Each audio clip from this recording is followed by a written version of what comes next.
whether the team is performing clean or unsightly. We'll cover it all here on Washington Football Nightly. I, of course, am your host, Louie T. Thank you for joining me. Let's get to tonight's lead story. So, I'm still dressed in all black like the Omen, which means we took one slam on the chin, and we're not done taking punches. Today, some more news. We'll talk about that a little bit later on. I'm going to wash it down with some good news, however, as I don't want this whole thing to be negative. But the 4-game winning streak is over, finito, finished, ceased to exist. Seahawks come into FedEx and leave with a 20-15 victory over the good guys. And it felt like a game that easily could have turned into a rout. Instead, the guys fought, gave us a shot late. Felt like it was a game that we could have won, but we lost. And so now we sit at 6-8, and we still got everything we want in front of us. The NFC East Division crown is right there in front of us for the taking. We win next week at home versus Carolina, coupled with a Giants loss, and we are your 2020 NFC East champions. That being said, this game, frustrating to say the least. When you look at the intricate details of this game, there are a lot of good takeaways, a lot of things that you can be really intrigued and really excited about. And I think almost a sense of, hey, if Alex Smith can't go, here's Dwayne Haskins, and we're not dead yet. You know, there was this sense that because Dwayne was playing, we were doomed and we didn't stand a chance. I was among those people that felt that way, but he showed a little something, more of the Dwayne of last year, less of the one of this year, and a little bit of promise and hope, potentially. But for me, this was nothing more than trade value going up. Not necessarily, oh, we got Dwayne and he's the guy of the future, we just got to give him more opportunities. This is a, hey, we might be able to get a 4th-round pick for him now. We may be able to get a 3rd-round pick for him after this performance. You know, that's how I view this more so than anything else. But I don't know after today, if today is even a thing, we'll see. We'll talk about that a little bit later on. Anyway, let's go through the keys to the game quickly, and how this game came to be. Opportunities were there, Opportunities in this game were there. Let's start with the defense, because if we were going to win this game, I told you it was going to have to be a low-scoring affair, that we were going to have to hold Seattle to 20 or less. We held them to 20. We had a shot, but we did not do some of the things that was necessary to win. And let's go through these keys quickly. So, contain Russ and DK. And I noted here, interior pressure is paramount. Well, the interior pressure wasn't all that great in this game, but it was good enough. The pressure overall, I thought, was consistent. It was good. We didn't corral Russ the way I would have liked. We'll get to that a little bit later on. But I think for this particular key to the game, I'd say they executed this. Russ didn't kill us with his arm. DK didn't kill us over the top. He didn't have a big game, nor did his counterpart and his tag team partner, Tyler Lockett. So I thought we actually overall did a really good job. Now, I've talked about this when we were number 1 in pass defense in the league at one point this season from a yardage standpoint. Those numbers can be very misleading if not used and perceived correctly. And this was one of those games, if you didn't watch, you'd say, wow, you guys did a number on Russell Wilson. Yeah, to an extent, yeah, we did. But then there's the other piece that, oh, you gave up 181 yards rushing. I didn't see that. So if you're having that kind of success on the ground, it usually doesn't bode well for the passing game. You don't need it as much. But even still, 181 yards rushing, that's a really good day. However, you still would expect Russell Wilson to eclipse 200 yards passing, and he didn't. So if you would have told me going into this game that we were going to hold Russell Wilson to under 125 yards passing, and they would barely eclipse 300 yards of total offense, the Seattle Seahawks in this game, I would have told you we were going to win the game. Now, even if you would have told me 181 rush yards, I still would have said, hey, how did those 181 rush yards come? Was it a 70-yard touchdown followed by a 50-yard touchdown and then a 22-yard touchdown? No, you're going to lose the game. But if you told me it was going to happen the way that it did in this game, one 50-yard run for a touchdown, but the rest, chunk here, chunk there, gash here, gash there, big Russell scramble, but no touchdowns other than the 50-yarder, I'd say, no, we're going to win the game. So, all in all, contain, rush, and DK, check. Limit explosive plays and tackle. I mean, I told you that this was something that had to happen. We had to limit explosive plays. And for the most part, we did that. But you give up a 50-yarder. You give up a 38-yard scramble to Russ. That doesn't cut it. That leads directly to points. The 50-yarder directly to a touchdown. The 38-yarder led to another touchdown. Not directly, but indirectly led to another touchdown. So you can't give up those types of plays. The 38-yarder hurt us right before halftime. That turns into a Hollister touchdown. And the 50-yarder right after halftime. Again, if that's a 25-yarder. If first of all, if Darby makes the tackle, it's an 8-yard gain. Not 50. But then after that, if Jimmy Moreland doesn't slip and allow him out of the back gate, it's 22 yards. It's 25 yards. But instead it was 50. Who knows what happens? You bat another ball in the air, it gets picked off. Their kicker misses his first kick of the season. Russ throws an interception. They fumble a snap. You don't know what's going to happen. Or you just force them to kick a field goal. How about that? But you don't give yourself a chance when you give up a 50-yard touchdown run. So we didn't tackle well enough in this game, I didn't think, especially in the first half. And you didn't limit the explosive plays. Even though there weren't, when I was thinking explosive plays, I was thinking DK Metcalf over the top. I was thinking of Tyler Lockett. I was thinking of those types of plays. I wasn't thinking about a 50-yard Carlos Hyde run or a 38-yard Russell Wilson scramble. That's not what came to mind, yet that's what happened. But those are explosive plays nonetheless. We didn't limit them. I can't give us a check there. Contain and plaster. I thought we actually did a really good job of plastering the receivers. When Russ scrambled out of the pocket, there was no one wide open. There weren't easy completions to be had. I thought we did a really good job on those secondary reaction plays of making sure no one came unglued and wide open. As far as containing Russ is concerned, that's a different story. The 38-yard run was not something that I was too pleased about. Chase Young comes screaming inside. There's no one outside for contain. Once again, a defender slips. It was a slick day outside at FedEx. A lot of guys were slipping down. Seemed like more of our guys were falling than more of theirs, but nonetheless, it was a slick day. DK Metcalf almost hyperextended his knee because the footing on the field wasn't the greatest. So at the end of the day, I wasn't pleased with the contain on that 38-yarder, but for the most part, I thought we did an okay job. But I can't give us a full check. I can give us a half a check for contain and plaster because we did plaster the receivers, but the contain was not what it was supposed to be in a game where Russell Wilson is fully capable of hurting you if he gets outside of your ends. We couldn't allow him to out-leverage our ends, and he did on several occasions. So I got to give us a half of check there. Red zone D, 1 turnover, and special teams. I got to give us a full check on this one because the Seahawks had 3 trips into the red zone. I think they had 3 trips into the red zone, and they only scored 1 touchdown. So by my standards, that's a successful day from the defense. Even if it's 2, they scored 1 touchdown, kicked a field goal. I'll take that. 20 points against one of the highest scoring offenses in the league, I will take that. 1 turnover. I asked for 1. I said, that's all it'll take. If we don't turn it over and we get 1 turnover, that's all we'll need to win this game. We got the 1 turnover that I asked for. Great play by Montez Sweat and a great interception by Daron Payne, a really athletic play by Daron Payne to pick it off. And then special teams, they didn't hurt us in this game. They didn't kill us. There was no turnover from and I'm not talking about from a kicking standpoint. I'm talking about from a coverage unit standpoint. There were no big returns.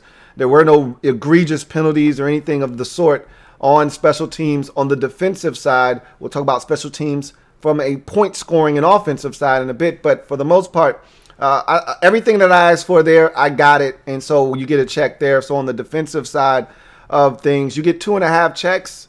That's a good start. I told you, if you get to 5.5 checks, that's enough to win a ball game for me. So 5.5 is the benchmark. You need to get to 5.5 checks. We've got 2.5. Let's see what we do on the offensive side now. Washington's offense versus Seattle's defense. Establish the run and make the layups. We didn't establish the run at all in this game.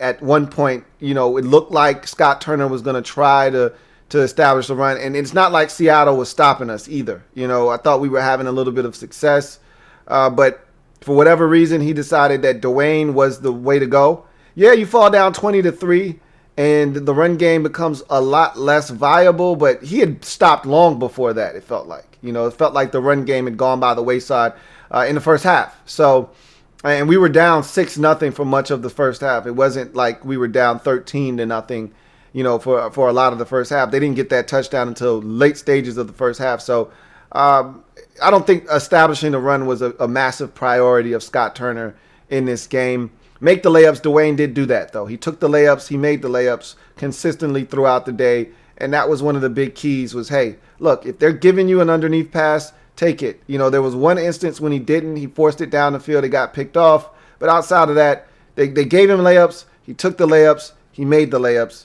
And so you get a half a check there. I don't think we ever really established the run in this game. Limit penalties and avoid negative or useless downs. Thought we actually did a pretty good job of this. There weren't many penalties that killed us. Avoid negative or useless downs. We didn't have a lot of negative downs until the end when it really hurt us with the 2 sacks in a row. But for the most part, we steered clear of the self-inflicting wounds on offense from a penalty standpoint, or a negative 3-yard loss on a toss play. We didn't have a lot of sacks. The protection was pretty much good all day long, as I mentioned, up until the final set of downs in the game. So I thought we did a good job of avoiding useless downs, not a lot of downs that were wasted. I thought we did a lot of good things from that standpoint. So that's a check for me. Move the sticks. This was one of our better performances from a third down performance. I mean, we consistently moved the sticks in the second half. Now, not the case in the first half. We had 4 possessions in the first half of the game, and we punted on 2 of those possessions. And so, that's when we struggled. That's when we didn't have an offensive rhythm. The other 2 possessions, an interception and a field goal to end the half. But then you look at the second half, you had 2 more punts. However, you also had 2 touchdown drives. You also had a turnover on downs. And so you had opportunities in this game, and it was because we were able to move the sticks. So I'd have to say that's a check. We did a really good job. That's been one of the bugaboos when Dwayne's been in the game this season, is our inability to convert on third downs. That was one of the narratives. Well, when Dwayne's in, we punt a ton because we don't convert on third downs. We don't find ourselves in third and manageable situations. He's not hitting the layups. He's not taking the easy throws. He's not making the easy throws. He's not making them accurately. Well, he did all of those things. He used his legs. He wasn't using his legs earlier in the season. Well, he did that in this game. And all of those things helped us move the sticks and create more opportunities for Scott Turner to call more plays. And then finally, score touchdowns, make kicks, limit mistakes. This is a big no-ski for me. We scored touchdowns. We got down in the red zone a couple of times, and we cashed in both times. So that's a positive. Make kicks. Dustin Hopkins had a big miss, which altered the outcome of this game. So that's a no. And then limit mistakes. We had 2 big turnovers in this game and a couple of sacks late. That's a big no as well. You had opportunities, but the mistakes killed you. The missed kick killed you. And, those are the types of things you can't have when, A, you're trailing by such a wide margin like we were, down 17 in this ball game heading into the fourth quarter. And 2, against a team that's superior to you. This is a 9-4 Seattle Seahawks ball club that doesn't need your help. So you can't afford to help them. And we did. And it came back to haunt us. So that's a no for me. And so on the offensive side of the football, you've got 2 full, move the sticks, 2.5 So 5. So you're short of a half, essentially. So again, just like I've stated in the past, you need at least 5 to 5.5, 5.5 preferably to win on the keys to the game. And unfortunately for us, we didn't take care of business with the keys to the game, and so we didn't get it done. And it's frustrating because this was a team that was there for the taking. This was a game that was there for the taking, and we just simply dropped the football. And that hurts because we could have locked up the division today or yesterday. You know, we could have had the division on ice at 7-7 with a chance to go 9-7. Who would have thought? But that's nor here nor there. A lot of things happened in this game that you look back on and you say, damn, if that didn't happen, we would have had a shot. If this would have happened, we would have had a shot. But they didn't. And honestly, the better team won the game. Let's just be honest. They're the better team right now. In 3 weeks, if we see them again, maybe they're not the better team. But they were the better team in this particular game, and they deserve to win. They made the least amount of mistakes. And sometimes in these games in the NFL, it's not always about who makes the most plays, but rather who makes the least amount of mistakes. And to me, this was one of those games where it wasn't about who made the most plays. It was about who was going to be able to make the least amount of mistakes. I told you it was going to be the same type of game like it was against Pittsburgh. Similar score, similar type of game, and you're going to have similar results if you wanted to win. Meaning no turnovers, and you had to force one.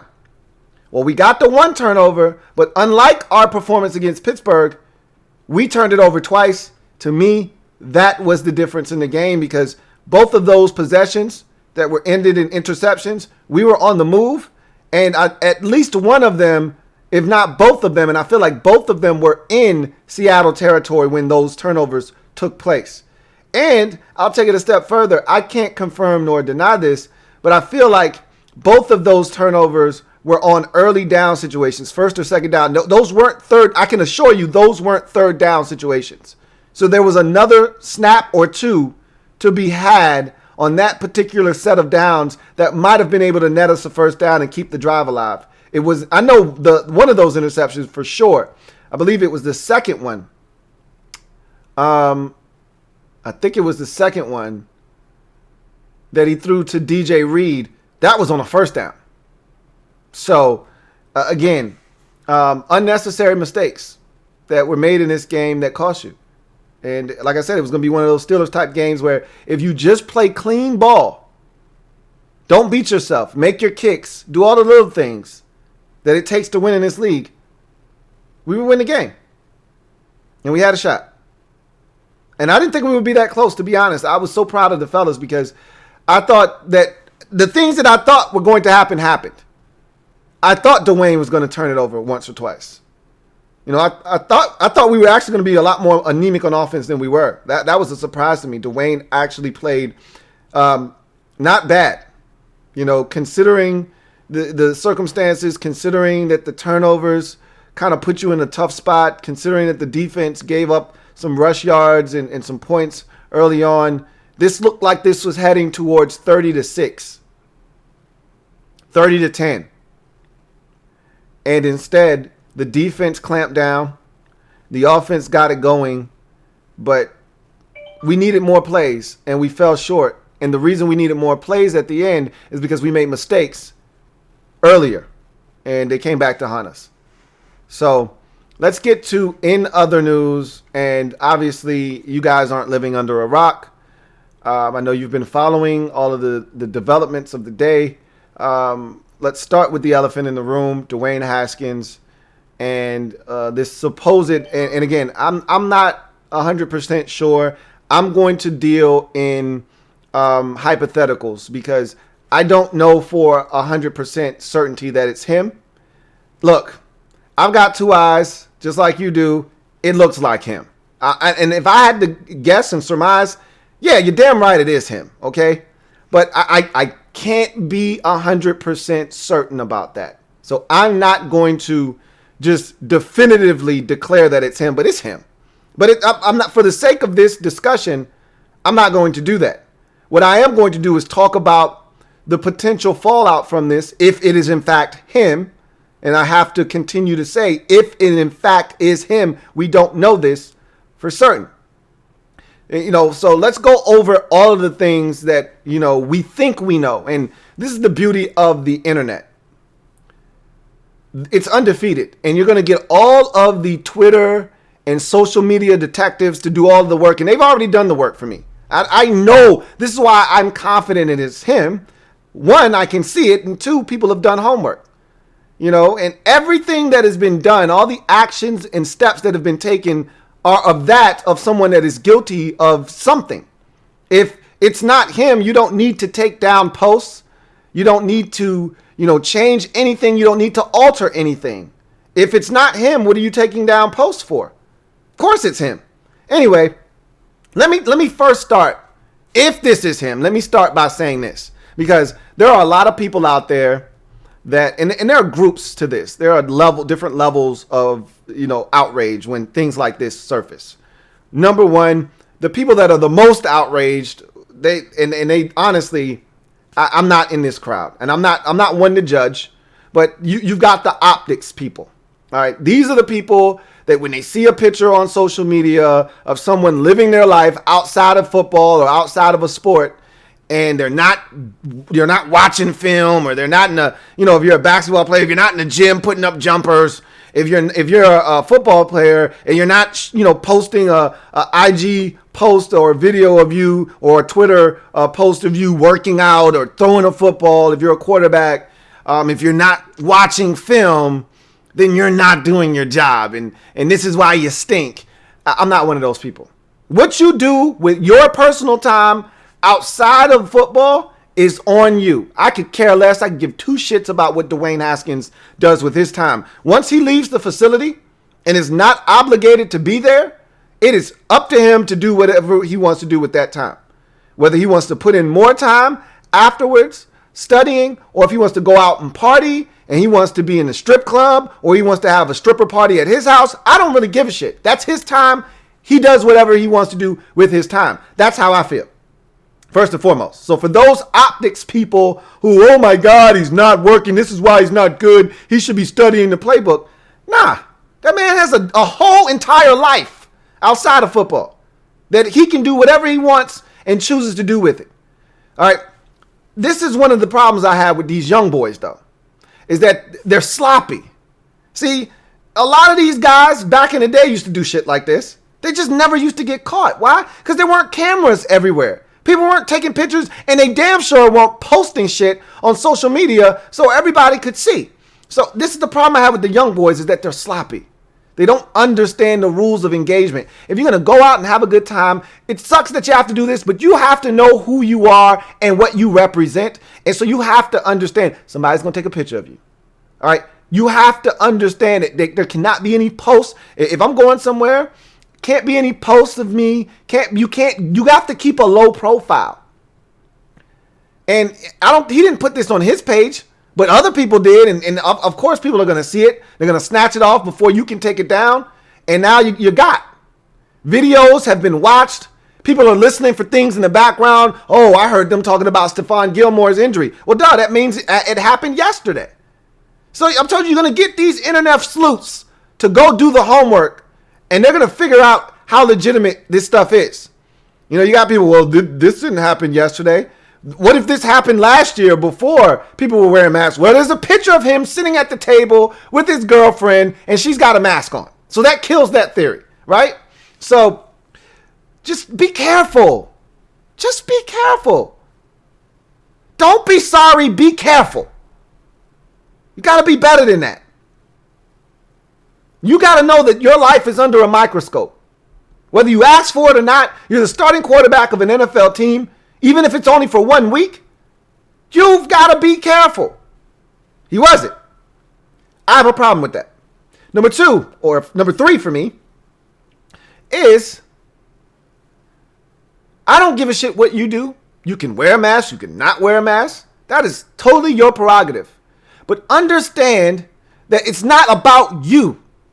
It's about the team. We saw an entire Denver Broncos quarterback room wiped out because of one picture with a group of guys and one positive COVID-19 test in a room. That's it. You decide to not wear a mask out in public. A picture surfaces with you not wearing a mask.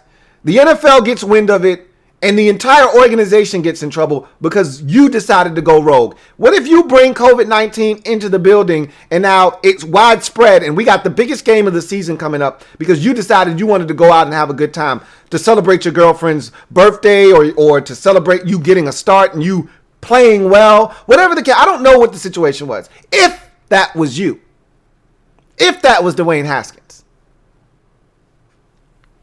that's the problem I have with this. Not that he was out partying and having, I don't give a shit about that. That's his prerogative. It's his life. He can do whatever the hell he wants to do. I don't care about that.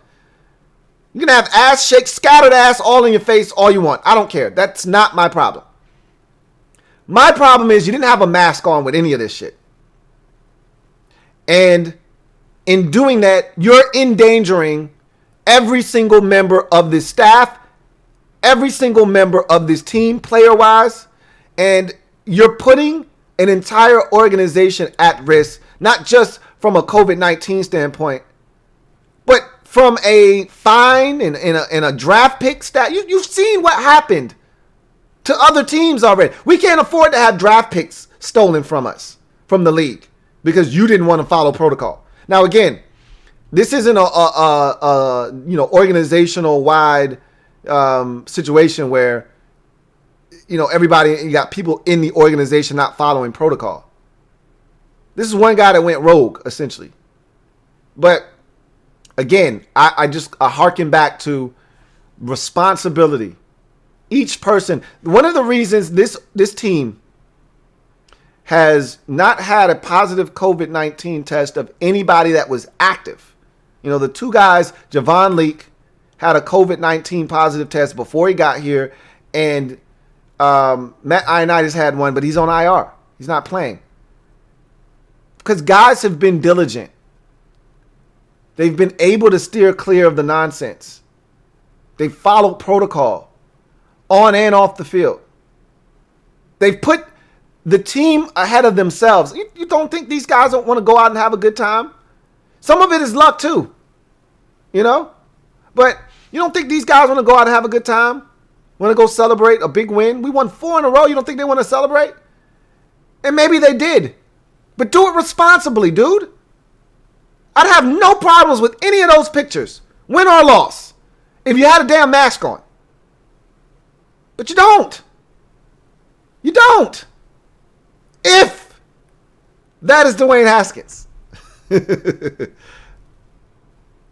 And that's the problem I have with this, is that you're blatantly slapping every member of the organization, player or coach, in the face by not wearing a mask out in public. It's one thing if you're in your house. You don't have to wear a damn mask. You're at home. You're not at home in those pictures. You're out. You're celebrating. You should have a mask on your face.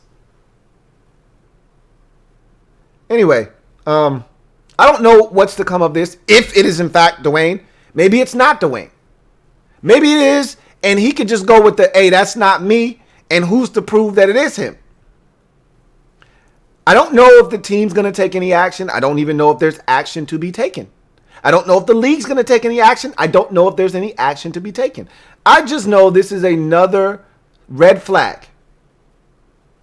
This is another red flag with this guy that I told you that I didn't think he got it. I said, I don't think this guy gets it. He's immature. And it's fine if he's immature.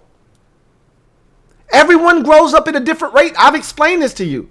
You can't expect one guy like Terry McLaurin, who's 23, 24 years old, to get it, and the next 24-year-old right next to him to get it too.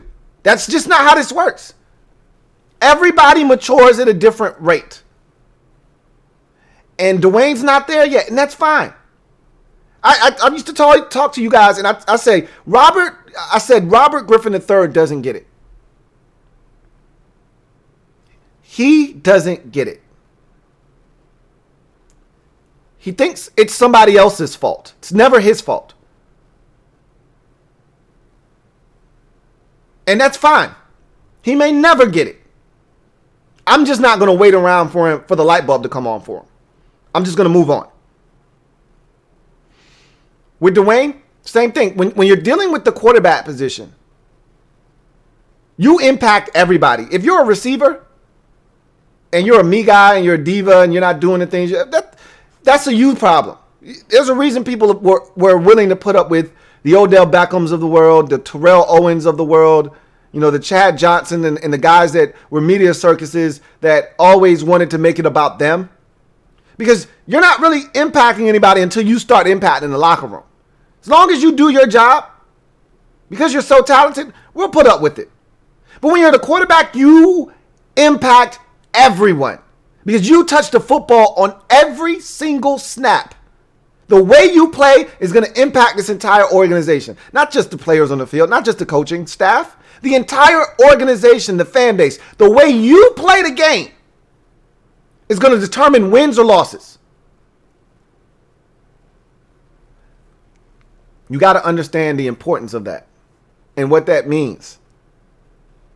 And I just don't think he gets it yet. And that's fine. Again, he doesn't get it yet. Maybe he'll get it somewhere else. I don't think it's going to be here. And this isn't the reason I don't think. I've already told you I was done with Dwayne. He didn't play that poorly yesterday. I still want to trade him. I still want to draft a young quarterback. Nothing has changed because of yesterday. The only thing, and I said this at the top of the show, the only thing that has changed for me is, hey, maybe we could get a 3rd round pick. I don't know. If this in fact is Dwayne Haskins in these photos, that may lead to a team thinking this kid doesn't get it. We can't give anything up more than a conditional 6th for him. If you're willing to take that, we'll take him off your hands. But, if you're looking for something more than that, we can't help you. I was hoping this performance would catapult his value to a 4th or a 3rd. Maybe it will, maybe it won't. That's all I was looking for. Hey, can we push that value up a bit when we try to get out of the Dwayne Haskins business in the offseason? Can we push the value up just slightly more so than what it is now? Maybe we did, maybe we did. But that situation, I'm done with it. I don't really have much more to add to that. I'm not outraged. I'm more disappointed at the fact that he put himself before the rest of the team. We got the biggest game of our season coming up, and he thinks it's okay to not wear a mask. That's the biggest problem I have. I don't give a shit what he's doing. I could care less. If he had a mask on, I'd be like, look at Dwayne with ass all in his face. I wouldn't care at all. That's his life. He's got all the free time in the world to do whatever he wants to do. When he's away from the facility, he can do whatever he wants to do. Got no problems with it. Just put on a mask, because it's not just you. If you don't believe in masks and you don't think that's the thing to do, that's fine. But you do that when the season's over and you're not impacting, 75 to 100 other guys. That's when you can do that. For right now, and I've already said, for a 4-month stretch, we're relying on you to put your personal life and all the things you believe in aside. Same thing with Jack Del Rio. For this 4-month stretch, I'm asking you to put all of your personal feelings and beliefs aside. Coach the football team. Same thing for Dwayne Haskins and every other player in that locker room. For these next 4 months, put all of your personal agendas and things you believe in, and whether you want to wear a mask, you don't believe in wearing a mask, put all that shit aside and do it for the cause. For your fellow brother in the locker room. For your head coach who's battling and fighting his ass off against cancer. Do the right thing for that guy and everybody else in that locker room. That's the thing that I'm disappointed about. Not the fact that he's got scattered ass in his face. Doesn't bother me one bit. Oh my God, he played horribly and he's out partying. Who gives a shit? That's his life. He can do whatever he wants to do. He should be studying the playbook. Nah, they just had a game. He'll have time to study. Trust me. He'll have plenty of time to study. Plenty of time to study. Trust me. Not a big deal. Not having on a mask, that's the big deal. That's the problem I have. So anyway, I digress. Ron Rivera did step up to the mic today.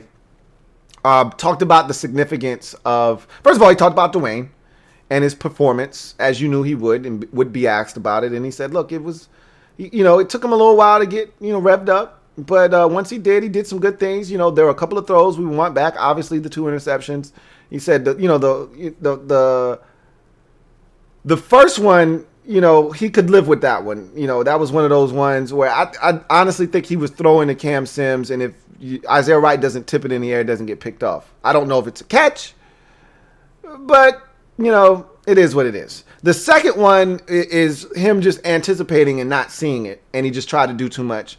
He anticipated it, and he told you in the presser after the game what he saw, and this is exactly what happened. He thought the corner was going to go with the post. The corner sagged off of that. Dwayne didn't think that corner was going to stay put. He thought he was going to go with the corner, with the post, up the field. That corner stayed there, came back underneath, and picked it off. If he doesn't do that, it's a catch. But you can't anticipate. Either you got to see it, or you got to check it down, and Ron was like, he should have just checked it down. And again, it was first down. Like, you didn't have to have that. He didn't check it down. So Ron wasn't happy about that, but we had opportunities, and like Ron said, you had opportunities, you didn't take advantage of them, and so that's a little frustrating. As far as this team and what do you tell them moving forward, he pretty much said, look, we are in a position to do what it is we set out to accomplish when the season started, and that's to win the division. We just got to win ball games. That's all we can control. Can't really worry about what everybody else is doing. Just win ball games. And so he got a lot of Carolina questions. This was an interesting discussion about Marty Hurney, the GM in Carolina, ex-GM in Carolina, that is, who was relieved of his duties today. And everyone wants to draw the direct line to Ron Rivera in Washington. We don't have a GM. So a lot is being made of the timing of this, that it's being done. And, Ron was asked about this, and he said, look, Marty and I did some really good things together. He's a smart guy. I love the work he does. He works hard. And he said, them getting rid of him at this point gives him a head start to see, if he can find some work, and he wouldn't address it, which I don't blame him. We're in season. We're chasing after a division. This isn't the time to talk about a GM situation, but I'd hate to see him go out and look, if he wants Marty Hurney, so be it. I'd hate to see him do that when you got a guy like Kyle Smith sitting right there, dying for the opportunity, and maybe you don't believe in Kyle Smith. And so if that's the way you feel, if you're Ron and you want to get your guy in here, a guy you've worked with before in the past that you trust, so be it. But I want to roll with Kyle Smith. I'm sick of guys having the chops, cutting their teeth here, and then going elsewhere and blowing up like Schneider in Seattle. Let's keep that stuff in-house. Let them grow and prosper here. So, it'd be nice. But again, if Ron decides he wants Marty Hurney as his GM, I'm not going to be pissed off. I'll be disappointed, but I won't be pissed off. Because as I've told you from the jump, it's Ron's plan. Ron's plan. So whatever he decides, I'm going to just roll with it. I mean, honestly, what other options do you have? So that was interesting that he spoke about that a little bit, but he wouldn't, get into the intricate details of that decision-making process because, again, you're in the season and you're in the midst of a divisional race that you are currently winning and are one win coupled with the Giants' loss away from clinching and sealing up. There's no time to be talking about stuff that we can talk all offseason about. We got plenty of time to do that. And for many years, that was the conversation as we sit here on December 21st. This year, that's not the conversation. We're chasing after a playoff berth. I don't want to talk about anything that's not related to this team having a chance to win the division. That's why the Dwayne stuff, ancillary. Okay? The Daniel Snyder potentially getting an opportunity to buy out the minority owners and Dwight Shaw's, value of his portion of the team going down because of all of that. I don't care about any of that stuff. That has nothing to do with what's going on the field. I'm sorry, I'm not that interested. So that was interesting because of what it could mean for the offseason. But I was more obsessed with what he had to say to the team and how he viewed this Carolina game, because obviously Ron tried to downplay it in the presser today. Like, oh, I'm not really upset. If this were the first game of the season, I believe him when he says this, there would have been some emotion. But now it's, week 16. We're in the midst of a playoff chase. Like, I just want to win so that we can win this division. And that's true, too. But you'd be a damn fool if you don't think Ron wants this one a little bit more than any of the other ones on the schedule. It's human nature. And when Rhiannon Walker asked him about what it would mean to beat them and have that be the game that clinches the division, Ron had a shit-eating grin on his face. So don't tell me that this one doesn't mean more to Ron. He'll tell the media and he'll tell everybody that'll listen, nope, not really that important. I just want to win. It's all about winning. It's not about me. And there is some validity to that. He wants to make this about the team. This is not about just him. And I do believe that.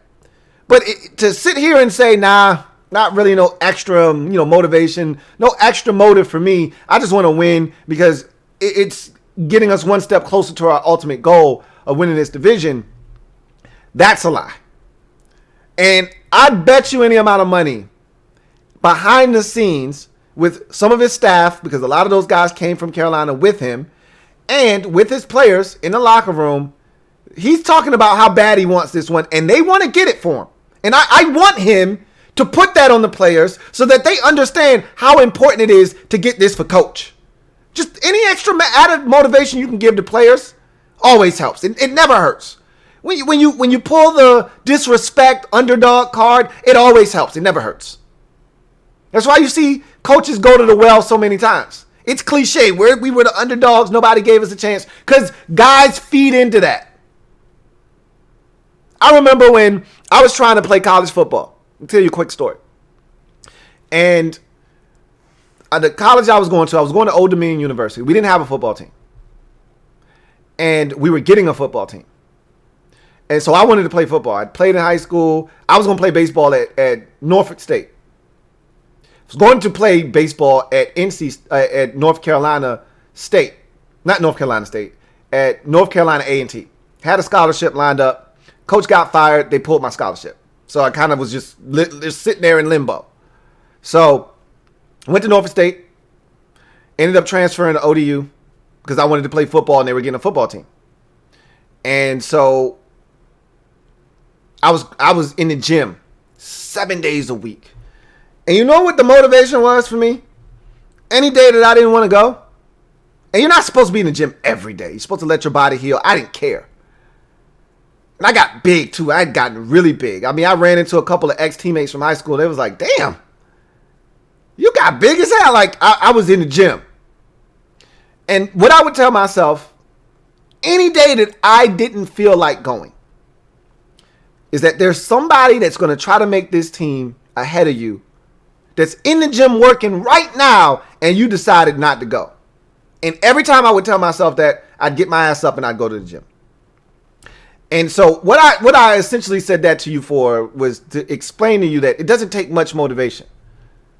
If you're one of these self-motivated people and all you need is a little extra added juice on top to get you going, because you're already self-motivated, but if somebody throws a little salt in the wound, just a little bit, just to get you going, that's all you need. And you're off on your way. And for these players, the reason that they're professionals, the reason is, one, talent, but two, they're go-getters. They're motivated. All right, they're self-motivated a lot of times. And so all you got to do is throw a little salt in the wound and give them something to think about. Hey, they're talking about how bad you are. You're 10-point underdogs going in this game. Nobody believes in you. Now you didn't put the battery in their back. They ready to go out and run through a wall, smash somebody. I need Ron to do that. Put the battery in their back this week. Carolina fired me. They said I wasn't good enough. We're going to show their ass this week, and we're going to win the division doing it. Put the battery in their back, man. Charge these boys up. So I think he's doing that behind the scenes. We're not getting any of that, and I'm fine with that. I told you earlier in the season when we were getting mixed messages, I don't give a shit what Ron is telling the media. As long as the guys in the locker room are getting and receiving the message, and it's clear to them, I'm good. Could care less what is being told to us. So, Ron tried to play modest today. Nah, it's not about Carolina. They gave me my first opportunity. I'm forever grateful. I believe all of that. That's not false. You're just leaving out some of the emotion that's tied to this game. That's all. Don't leave it out when you talk to the players, though. That's all I ask. So there was a lot of that.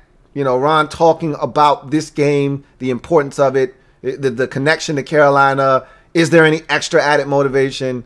I found all of that to be really interesting. And then, of course, the cherry on top was the Marty Herney conversation about GM. So thought Ron had some really good things to say today. I actually enjoyed the presser. Not often I really enjoy a Ron Rivera press conference. There's usually a lot of nothing going on, but this was actually a good one. So with all that nonsense that I've been talking about today, I want to wash it all down with some positivity. Pro Bowl rosters. Remember, no Pro Bowl game this season. So Pro Bowl rosters released. We got 2 Pro Bowlers. We should have had 3. Brandon Sheriff makes it first ballot. And then you got an alternate in Chase Young, the rookie, 21 years old, youngest Washington football team member to make a Pro Bowl. Congratulations to those 2. Tressway should be a Pro Bowler. I don't give a shit who's doing better, Tressway should be a Pro Bowler this year. But he's not, and it is what it is. So we got 2 Pro Bowlers. Probably could have had more. We're a 6-8 ball club. Be lucky you got 2.